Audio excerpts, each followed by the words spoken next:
it's Reagan, and today I'm here with the top 5 books I read this winter. This is my reading and review video where I basically reflect on all the books I read in the previous season, show you them all, and then select my top 5 from that group. The months I'm going to be talking about are December, January, and February. All in all, I read a total of 17 books. This was a very solid reading season for me. I think it was because of the cold weather.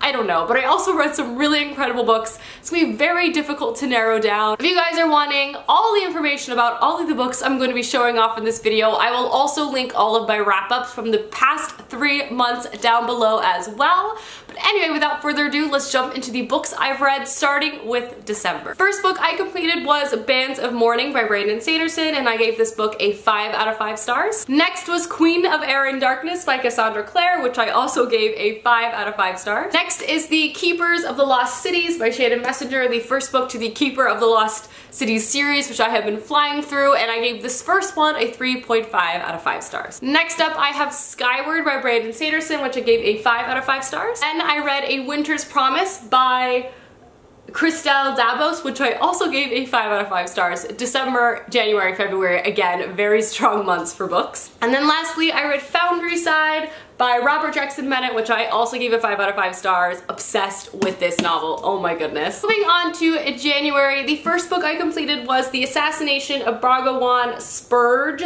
by M.T. Anderson and Eugene Yelchin, which I gave a 3.5 out of 5 stars. Next up, I completed Crazy Rich Asians by Kevin Kwan, which I gave a 5 out of 5 stars to. Then I completed The Final Empire by Brandon Sanderson, book 1 to the Mistborn trilogy, which I gave a 5 out of 5 stars. This was a reread for me. Next up, I completed Keeper of the Lost Cities Exile, which is book 2 to the Keeper series by Shannon Messenger. I gave this second book a 4.5 out of 5 stars. Then I read Renegades by Marissa Mayer, which I gave a 2.75 out of 5 stars. And then lastly, for the month of January, I completed The Wicked King by Holly Black, which I gave a 4.5 out of 5 stars. Alrighty, and then moving into the final month of the season, I completed The Well of Ascension by Brandon Sanderson, another reread, 5 out of 5 stars. Should be no surprise. Next up was The Winter of the Witch by Catherine Arden, which I gave a 5 out of 5 stars to. Then I completed The Vanishing Stair by Maureen Johnson, which is a sequel to Truly Devious, which I gave a 4.5 out of 5 stars. Then I completed Crown of Feathers by Nikki Preto, which I gave a 4.5 out of 5 stars. And then lastly, I read Keeper of the Lost Cities Everblaze by Shannon Messenger, which I gave a 5 out of 5 stars too. So those are all the books I completed for the entirety of the winter season. Again, I'll have all of my wrap-ups linked down below, but let's go ahead and move into my top 5 books of winter. I am going to keep this top 5 exclusively first time round books. I'm not going to include The Final Empire in my top 5, though that is one of my favorite books I have read in the past 3 months. It's an incredible reread. I already knew I loved this series. It wasn't like a surprise reread. It was a very known thing that I would love it, so I'm going to try to keep it to new novels to talk about. The first one is Queen of Air and Darkness by Cassandra Clare. I just say over and over again that the Dark Artifices series just surprised me. I thought it was the strongest series that Cassandra Clare has yet to put out. It has great characters, great angst, lots of amazing magic, and really interesting plots that will keep you on the edge of your seat. I also just feel like Cassandra Clare constantly ups the ante in her own world, adds new layers and complexities I would not have seen coming. I also think she's able to integrate a lot of current political threads and storylines into a fantastical setting to not only provide some realism, but also realize that yes, it might be werewolves and it might be shadow hunters, it might be demons, but a lot of the things that they're struggling with are not fantastical. It is politics that are very present in our world today, and I just thought it was a really interesting storyline. Emma and the Blackthorn family are just my faves, and I just really enjoyed this concluding novel. It's huge. I flew through it though. I read it on a cruise in December, and it was a great time. I cried in public. It was wonderful. Next up, I have Crazy Rich Asians by Kevin Kwan. This was a surprise for me in a way. This is an incredibly popular series and movie, but it's so out there from a genre selection. Something I don't often read. This is often described as a modern day Pride and Prejudice, and it follows our main character, Rachel. Been dating this guy, Nicholas Young, for a few years now. They live together in New York City, and Nicholas invites Rachel back to his hometown and to stay with him and his family for the summer in Singapore. Little does Rachel know though that Nicholas Young is filthy rich. She arrives and she's basically transported and put in the middle of this whole new world of family drama, family politics, and family money that she has never experienced before. This book is laugh out loud funny. You read from lots of different perspectives, different people involved in the family with different opinions. It's so great. I loved every second of this story. It was hilarious and romantic and fun and vibrant, and it also has all these footnotes throughout it, so you're also learning like a lot about, personally anyway, I learned a lot about like Singapore and Singaporean history, and it was great. I just had so many great elements to this that kept me on the edge of my seat. I also loved the movie, so this was just such a surprise. I'm so happy I read it. I'm going to be continuing on with the rest of the series, but it was great. Loved it. Next up is probably my favorite book out of the stack. It is the first book to a new series that I am in love with, and I feel like the series itself has potential to be one of my favorite series of all time, depending how the rest of the books pan out. But that is Foundry Side by Robert Jackson Bennett. This is an incredible story. It has kind of a complicated plot, but it has such a cool setting, great characters, and really interesting magic. It's set in a world that I would kind of describe as like Venetian inspired. There are merchant families that are very powerful and control about 80% of all of the land in this world, and they're essentially compounds. People do not leave these compounds. They work, live, and serve within the parameters of the merchant families. And then the 20% of the land that remains is called Foundry Side, and this land is entirely lawless. No one does anything to stop crime or solve crime or anything like that. Our main character lives in Foundry Side and is a fantastic thief.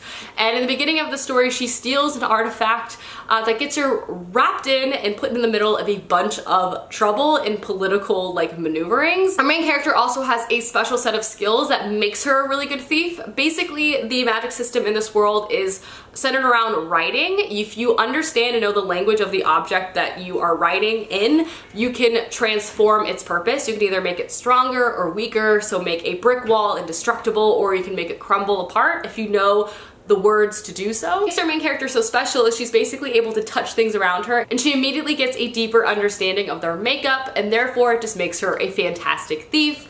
I love this series so much. The mystery and the magic is so great. It has some surprising humor, great romance that's female-female, and also just like so many twists and turns. It combines like gods and folklore and like science. It's so great. I loved every second of it. It's very, very, very dark, but it was incredible. I loved it so much. If you're gonna read one book from the 5 I'm talking about, read this one. Next up, I have The Winter of the Witch by Katherine Arden. This is the 3rd book to the Bear and the Nightingale series, which was just a joy to read from beginning to end. This is a series I talk about a lot on my channel, but it's a historical fantasy series set in Russia. We follow our main character Vasya, and we literally watch her grow up from book 1 to book 3. She is a child in the first novel, just encountering her magic for the first time, trying to save her family. And throughout this series and into the 3rd novel, we watch her become an incredibly strong woman, trying to save not just her family, not just Russia, but the whole world. And it's amazing.